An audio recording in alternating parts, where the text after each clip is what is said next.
जगद्गुरू संत तुकाराम महाराज यांचे सदेह वैकुंठ गमन. एक अलौकिक प्रवास. इंद्रायणीच्या संथ वाहणाऱ्या प्रवाहावर आज एक वेगळीच शांतता पसरली होती.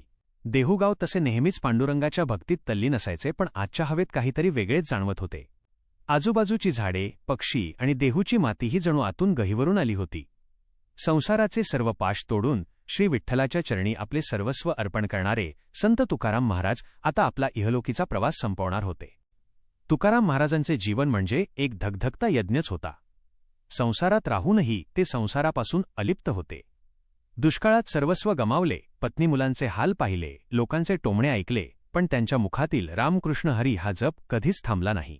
त्यांच्या अभंगांनी महाराष्ट्रालाच नव्हे तर संपूर्ण मानवजातीला जगण्याचा एक नवा मार्ग दाखवला होता. पण आता वैराग्याची परिसीमा गाठलेल्या या महात्म्याला स्वतः पांडुरंगाने वैकुंठाला बोलावणे पाठवले होते. फाल्गुन वद्य द्वितीया शके 1571 म्हणजेच 1650 सालचा तो दिवस. हाच तो दिवस ज्याला आपण आज तुकाराम बीज म्हणून ओळखतो. तुकाराम महाराजांनी आधीच आपल्या निरोपाची पूर्वकल्पना देहूकरांना दिली होती. ही बातमी वाऱ्यासारखी पसरली आणि पाहता पाहता इंद्रायणीच्या तीरावर अलोट गर्दी उसळली. देहूतील प्रत्येक माणूस, अबालवृद्ध, माता भगिनी आपापली कामे सोडून नदीकाठी जमा झाले होते. सर्वांच्या डोळ्यांतून अश्रूंच्या धारा वाहत होत्या, कारण त्यांचा लाडका तुकोबा त्यांना सोडून जाणार होता. इंद्रायणीच्या तीरावर कीर्तनाला सुरुवात झाली. टाळ मृदंगाचा गजर आकाशाला भिडत होता. स्वतः तुकाराम महाराज कीर्तनात उभे राहिले. त्यांच्या चेहऱ्यावर एक विलक्षण तेज होते, जणू साक्षात सूर्याचे तेज त्यांच्या मुखावर अवतरले होते. डोळे मिटून पांडुरंगाच्या ध्यानात मग्न होऊन ते अभंग गात होते. आजच्या कीर्तनात नेहमीसारखा उपदेश नव्हता, तर आजचा स्वर निरोपाचा होता. प्रत्येक अभंगातून ते उपस्थितांना भक्तीचा आणि प्रेमाचा शेवटचा संदेश देत होते. कीर्तनाच्या रंगात सर्वजण तल्लीन झाले असताना तुकाराम महाराजांना आपल्या पत्नीची आवडीची जिजाबाईंची आठवण झाली.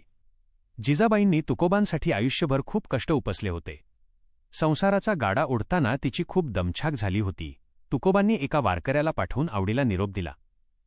"अगं आवडे, मला साक्षात पांडुरंगाचे बोलावणे आले आहे. वैकुंठातून विमान आले आहे. तूही माझ्यासोबत चल."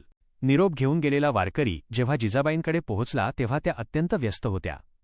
घरी मुलांसाठी आंघोळीचे पाणी तापत ठेवले होते. संसाराच्या जबाबदाऱ्यांमध्ये अडकलेल्या जिजाबाईंना हा निरोप ऐकून आश्चर्य वाटले. त्या म्हणाल्या, "अहो, यांना काहीही सुचतं. वैकुंठाला जायला विमान कसं येईल? आणि जरी आलं असलं तरी मी कशी येऊ?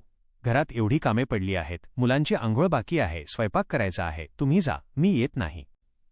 संसाराच्या मोहमायेत अडकलेल्या जिजाबाईंना त्या क्षणाचे गांभीर्य समजले नाही.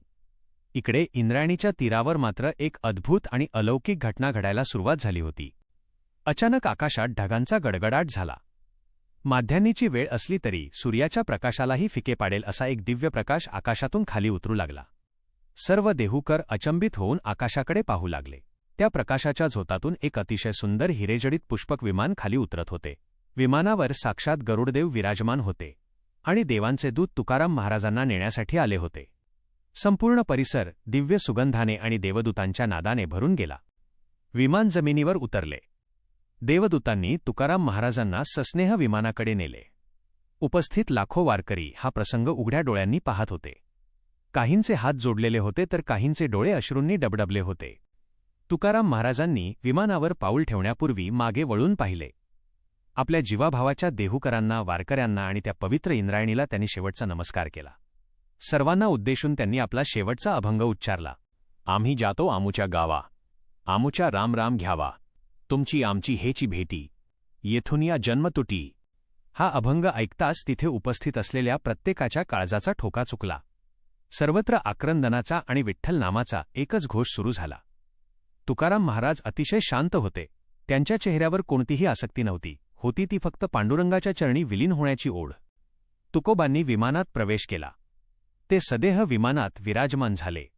जगाच्या इतिहासात अशी घटना क्वचितच घडली असेल, जिथे एखादा मानव आपल्या भौतिक देहासह वैकुंठाला गेला असेल. विमान हळूहळू आकाशाच्या दिशेने झेपावू लागले. तेवढ्यात देहूच्या गल्ल्यांमधून धावत पळत जिजाबाई तिथे पोहोचल्या. आकाशात जाणारे विमान पाहून त्यांना आपल्या चुकीची जाणीव झाली.